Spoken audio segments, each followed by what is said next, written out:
The first red flag showed up exactly 1 week after I broke ground. I was standing on my beachfront lot, my dream lot, watching the foundation crew pour concrete, when a white Lexus SUV pulled right up to the edge of the property line. Out stepped a woman in oversized sunglasses, a floral sun hat that looked like it belonged in a costume shop, and a clipboard like she was leading a school field trip. "Excuse me," she called out, heels clacking over gravel as she marched straight toward me. "You can't block the access path. That's legally designated for public beach access." I wiped my hands and raised an eyebrow. "There's no easement here. I own this lot outright all the way to the dunes. Bought it from the county." She shoved the clipboard in my face like it was a badge. "I'm Priscilla Marlowe, HOA president for Seabreeze Shores. This trail has been used for beach access for 2 decades. It's common knowledge." I looked at the sand path she pointed to. It wasn't a trail, it was a worn-down shortcut people had made through the brush. My property deed was crystal clear. No easement. No right-of-way, just me, the lot, and the view of the ocean.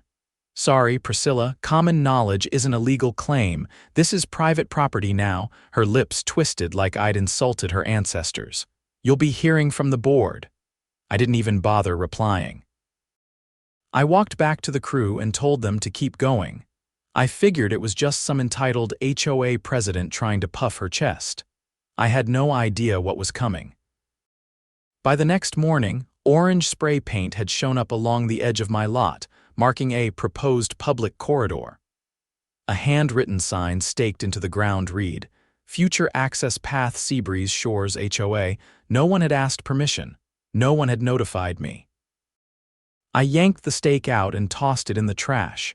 2 days later, I came back to find a chain strung across my driveway with a laminated notice zip tied to it.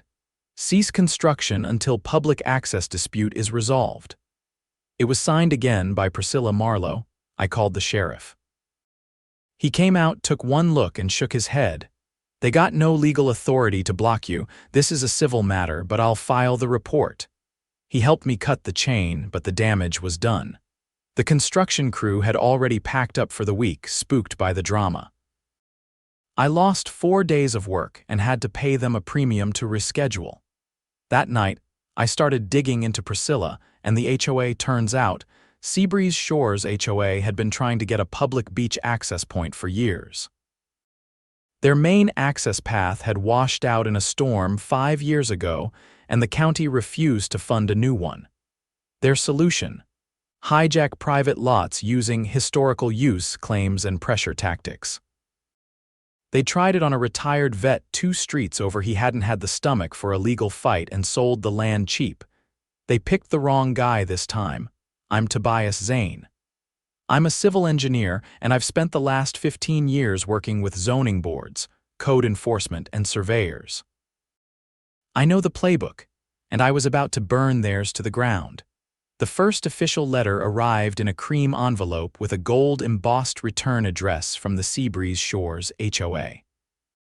Inside was a typed demand for unimpeded community access to the shoreline, citing something called prescriptive easement rights and alleging I was interfering with neighborhood tradition.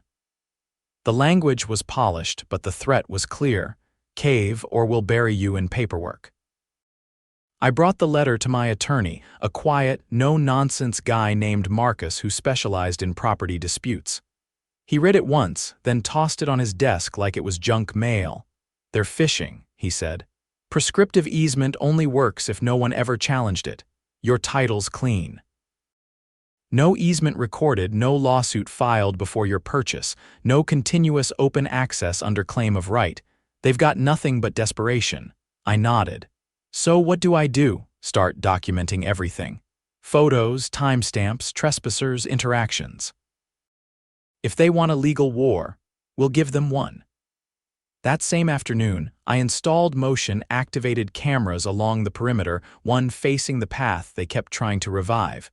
Another pointed at the rear of the lot, where a few residents had started showing up to watch the surf, like they just happened to wander into a construction zone wearing tennis shoes and holding iced coffees.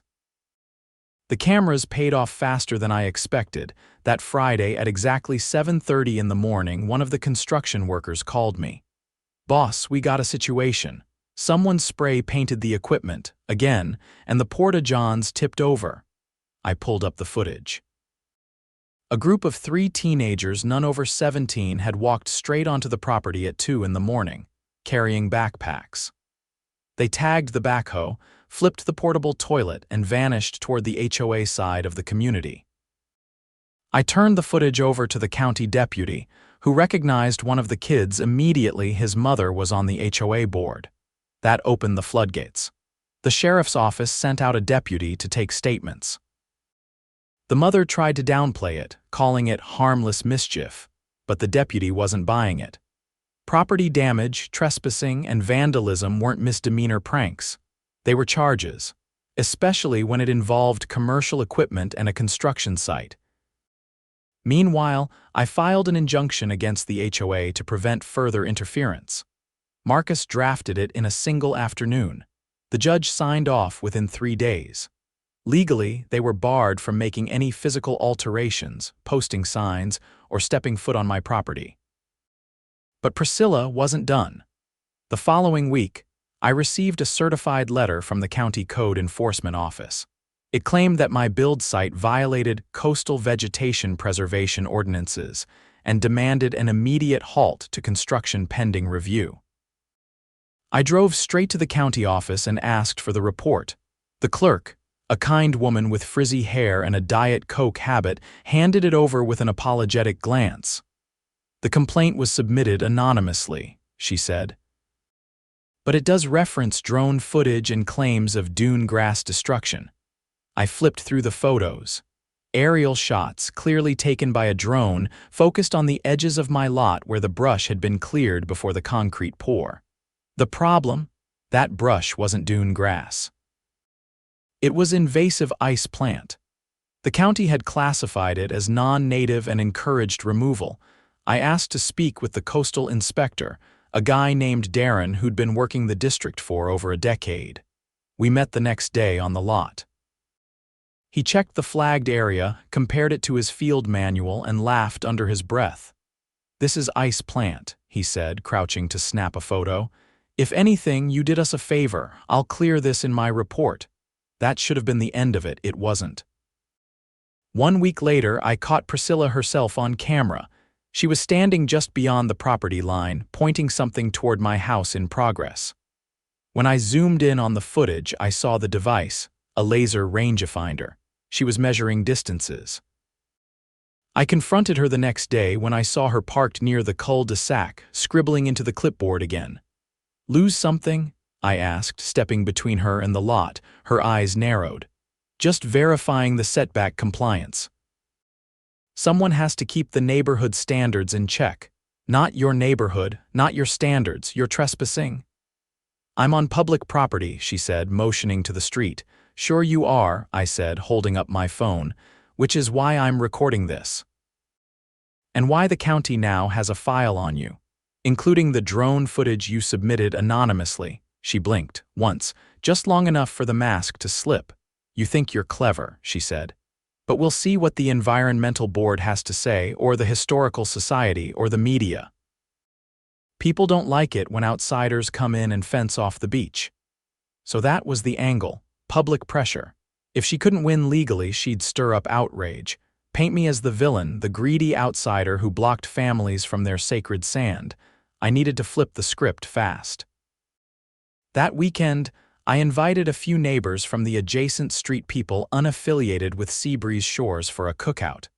We grilled, talked shop, and I told them exactly what was going on.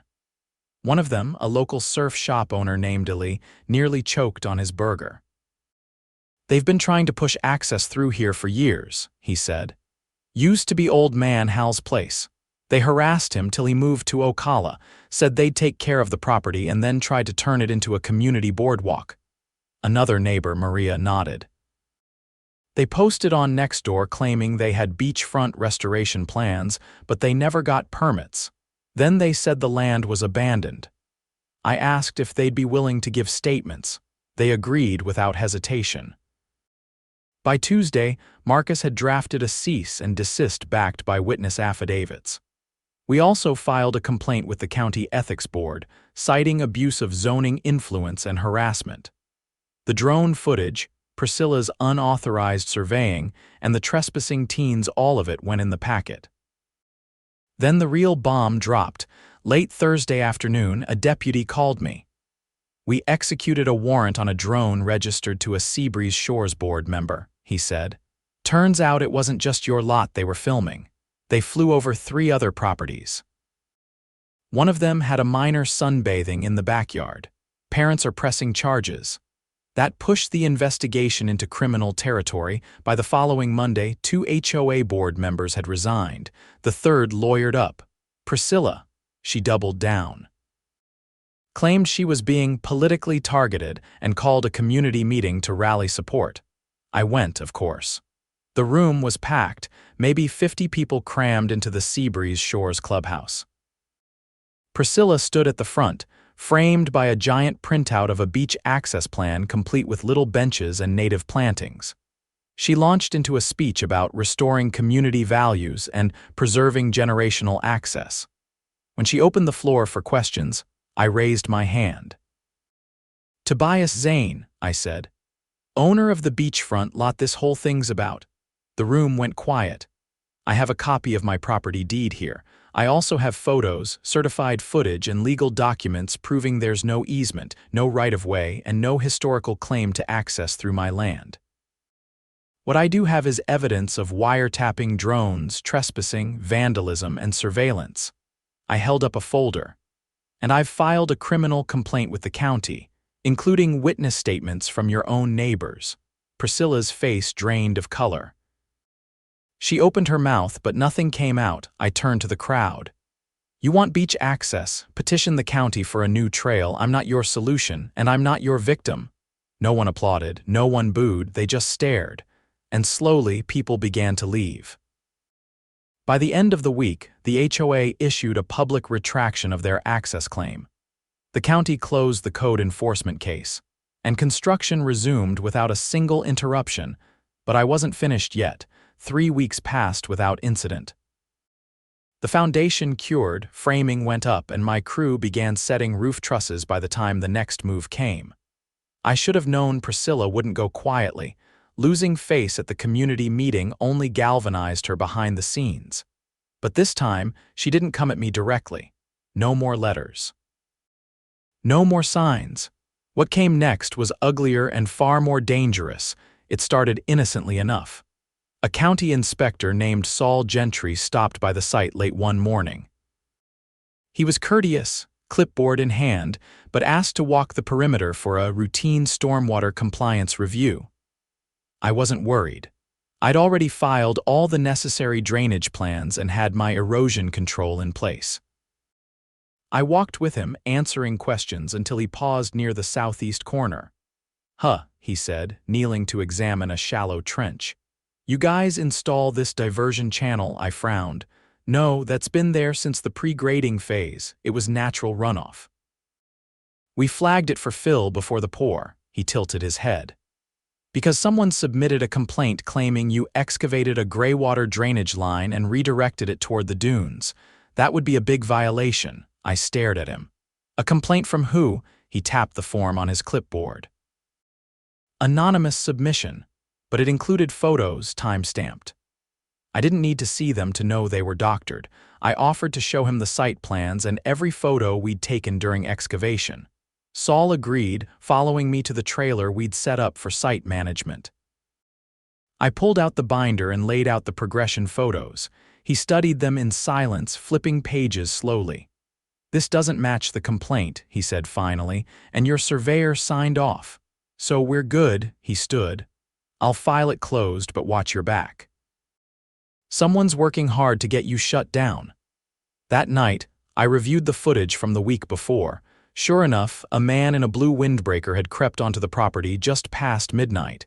He spent 10 minutes near that southeast trench, then left. He didn't touch anything, just took photos and left.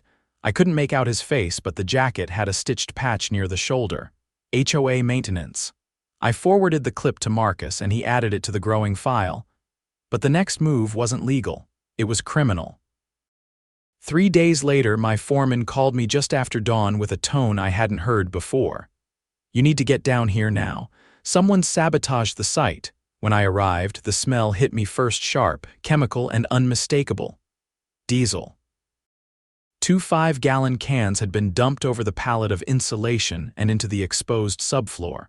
The vapor was thick, clinging to the air like a warning. We had to halt all work immediately. The fire marshal came out and roped off the area while a hazmat unit assessed damage. The materials were ruined. Worse, the structural wood beneath was saturated. We'd have to cut it out, replace it, and delay everything by at least 2 weeks. The marshal took it seriously. He filed a criminal investigation and collected samples. I handed over the security footage again. This time, it showed a figure in a hoodie scaling the temporary fencing around midnight, carrying a plastic container. The image wasn't perfect, but it was clear enough to get a make and model on the vehicle they arrived in. A silver SUV with a Seabreeze Shores decal on the rear window. 2 days later, the sheriff confirmed it. The vehicle belonged to Lance Dorsey, husband of HOA board member Dana Dorsey. Lance was arrested on charges of arson, trespassing, and criminal mischief. When deputies served the warrant, they found more than just the clothes he wore that night. They found a folder detailing other soft targets notes on other properties the HOA wanted to reclaim under community necessity. My lot was at the top of the list. That folder, along with the drone activity and altered photos submitted to the county, painted a picture that went far beyond harassment. The state's attorney got involved. Within a week, subpoenas were issued for Priscilla, Dana, and 2 other board members. Their HOA meetings stopped. The clubhouse was shuttered. The Seabreeze Shores HOA website went offline overnight, but that wasn't the end, just the beginning. A whistleblower came forward. His name was Greg Lindell, a former board member who'd resigned quietly 2 months prior. Greg approached Marcus and offered a trove of emails, audio recordings, and even a recorded Zoom meeting where Priscilla laid out what she called the Strategic Access Initiative. It was audacious. She'd proposed fabricating easements through usage patterns, staging community events near my lot to create the appearance of long-term access, and lobbying local reporters to frame the story as one of wealthy outsider excludes public. The drone flights were part of that plan. So were the surveillance photos, the fake environmental complaints, and the pressure on code enforcement. Greg had audio of her saying, "We just need to make it look like they're the aggressors, and we're just preserving what's always been ours. Once public sentiment turns, the county will fold."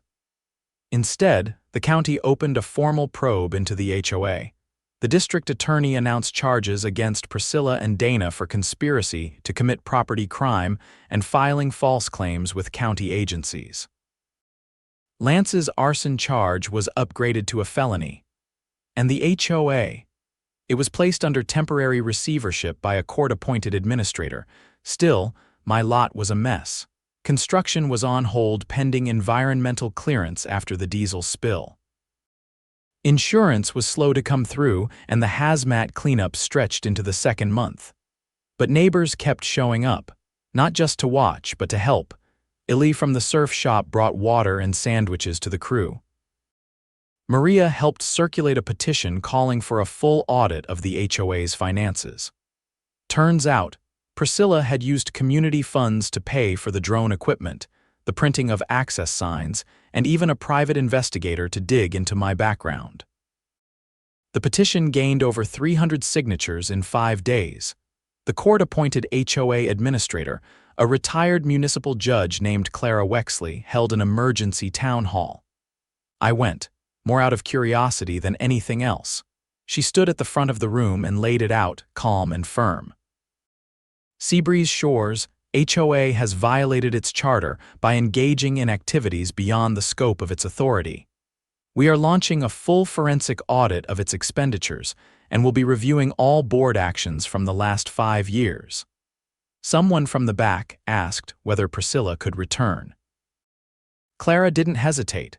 She's permanently barred from holding any HOA position in the state of Florida, and depending on the result of the financial audit, she may be facing restitution claims. The room broke into low murmurs. Some people were shocked, others looked relieved.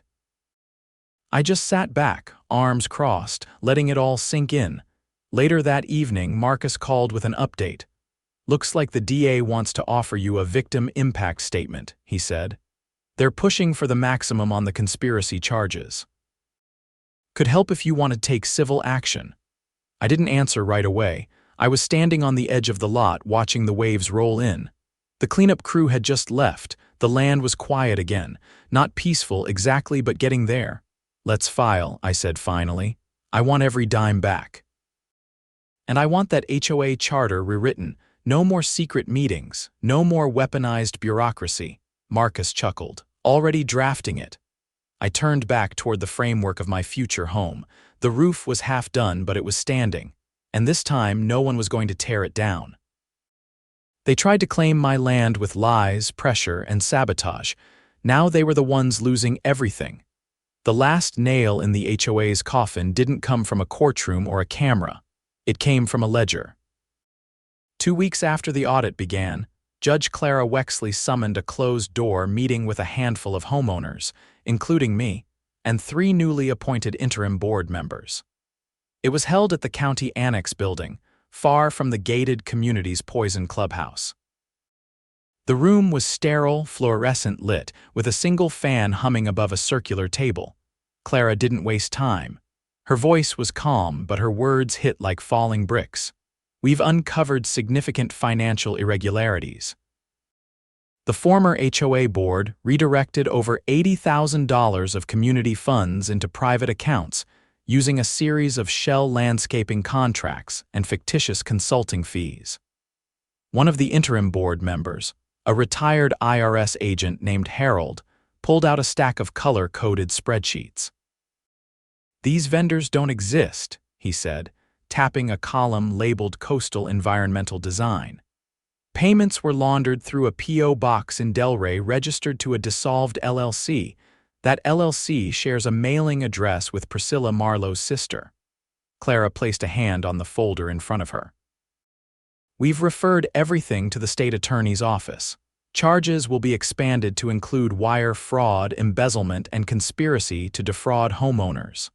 Harold looked at me. "They used your lot as the distraction. While everyone was busy fighting over fake beach access, they were draining the reserve fund." It made sense now, the desperation, the manipulative PR, the stage-managed complaints.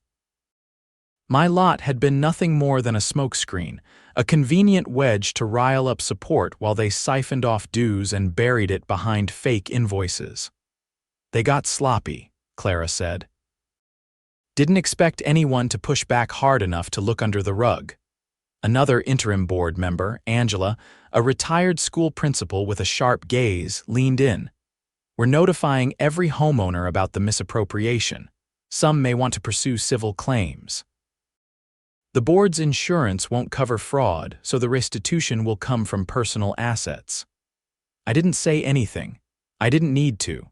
My satisfaction wasn't the shouted kind. That night I walked the perimeter of my lot, boots crunching softly over gravel. The framing crew had begun drywall installation, and a light wind rolled off the ocean. The house was becoming real now, not just an idea or a battleground. For the first time in months, there was nothing taped to the fence, no strangers lurking near the edge, no signs warning of imaginary trails. 3 days later, the lead investigator from the sheriff's department called to let me know the arrest warrants had been served. Priscilla, Dana, and Lance were all taken into custody without incident. The 4th board member, a man named Elliot who'd handled communications, had fled the state the day before and was picked up at a motel in Savannah. They didn't walk away in handcuffs from some dramatic raid. The deputies had simply knocked, handed them the charges, and walked them out into the daylight. Their mugshots hit the local news by sunset. The fallout spread fast.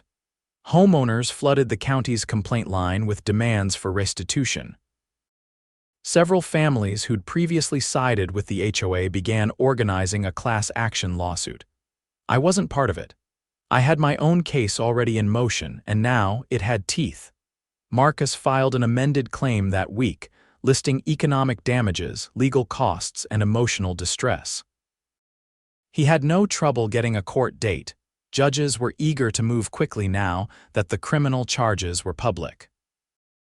At the hearing, Priscilla's attorney tried to argue that the board had acted with the community's best interest in mind, and that no irreparable harm was proven. The judge, a no-nonsense woman in a gray robe and tortoiseshell glasses, interrupted him mid-sentence. "You submitted false environmental claims, harassed a property owner through a coordinated campaign of misinformation, and funded it with stolen money. I'd say the harm is documented quite thoroughly. She ordered full restitution for my legal expenses and property damage, plus additional statutory penalties. The final number was just over $120,000. Priscilla's face didn't move when the judgment was read. Dana looked like she wanted to disappear into her chair. Lance, who'd tried to play the role of the unaware husband, got the harshest sentence of all. The arson charge stuck. He was sentenced to 18 months in county lockup with 5 years probation. His plea deal required him to testify against the others. The community's new interim board voted to dissolve the HOA entirely within 60 days. With the fraud, the lawsuits, and the loss of insurance coverage, it couldn't sustain operations. The county agreed to take over basic maintenance of the public areas. The clubhouse was sold to recoup some of the stolen reserves. The buyers turned it into a surf school. When the demolition crew finally came to remove the last of the old HOA signs, I stood on my porch and watched. The sun was high, casting long shadows over the new asphalt. One of the workers waved. I raised a bottle in return. Ellie stopped by the following weekend with a gift. A framed aerial photo of the lot taken just before construction began with the words "Yours." No trespassing printed across the bottom. We hung it in the entryway. Maria started a neighborhood newsletter, unaffiliated with any board, just residents sharing updates and organizing beach cleanups. She dropped off the first issue herself, printed on blue recycled paper. The lead story was about the native dune grass restoration project she'd started with volunteers on the county-owned side, where it belonged. As for me, I finished the house. It took longer than planned, cost more than I budgeted, and tested every ounce of patience I had. But it stood. Strong, clean, and utterly unclaimed by anyone but me, on move-in day, Marcus brought over a bottle of champagne. He didn't say much. Just handed me the envelope with the final settlement check from the civil case and nodded. I opened it, glanced at the number, and set it aside. "What now?" he asked. I looked out at the sea. The old shortcut trail was gone, overgrown and fenced properly. No more markers, no more phantom claims. "Now," I said, "I live." Because they didn't just lose a legal fight. They lost the lie they built everything on, and I didn't just win. I buried them with the truth.